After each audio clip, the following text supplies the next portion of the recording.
RSS என்றாலே அஞ்சும் அரசு. நீதிமன்றம் தந்த சவுக்கடி தீர்ப்பு.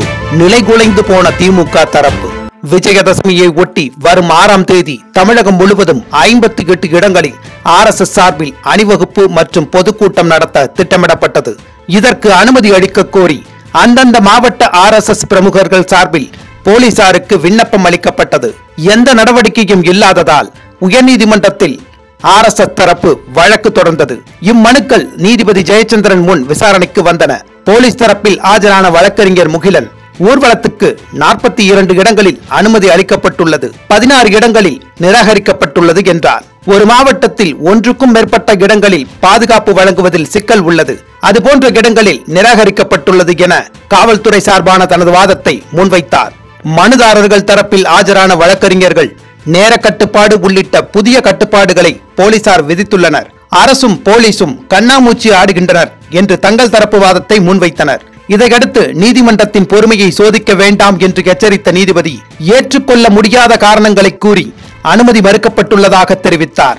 ஒரு மாவட்டத்தில் ஒரு இடத்திற்கு மேல் பாதுகாப்பு வழங்குவதில் சிக்கல் உள்ளது என்கிற போது பவள விழா நிகழ்ச்சிக்கு ஒரே நாளில் பல இடங்களில் எப்படி பாதுகாப்பு வழங்கப்பட்டது? இந்த அதிகாரிகளுக்கு எதிராக அவமதிப்பு நடவடிக்கை எடுத்தால் என்ன என்றும் நீதிபதி கேள்வி எழுப்பினார்.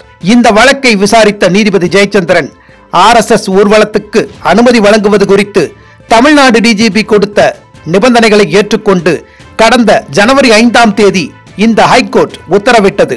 ஏற்கனவே டிஜிபி விதித்த நிபந்தனை எதிர்காலத்துக்கும் பொருந்தும் என்று தீர்ப்பளிக்கப்பட்டது.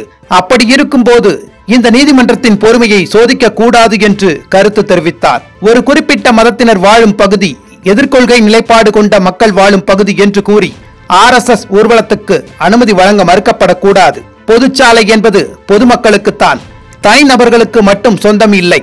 ஆனால் இந்த காரணத்தை கூறி அனுமதி மறுக்க கூடாது. ஏற்கனவே RSS ஊர்வலத்துக்கு அனுமதி வழங்குவது குறித்து நிபந்தனையுடன் இந்த கோர்ட் விரிவான உத்தரவை பிறப்பித்துள்ளது. அந்த நிபந்தனையுடன் RSS ஊர்வலத்துக்கு அனுமதி வழங்க வேண்டும். எதிர்காலத்தில் அனுமதி மறுக்கவோ புதிய நிபந்தனைகளை விதிக்கவோ கூடாது. மேலும் மாங்காடு, ரத்னபுரி, கொரட்டூர் பகுதிகளில் பள்ளி நிர்வாகத்திடம் அனுமதி கடிதம் வாங்கி கொடுத்தால் அங்கு RSS அணிவகுப்பு ஊர்வலத்துக்கும் பொதுக்கூட்டத்துக்கும் போலீசார் அனுமதி வழங்க வேண்டும்.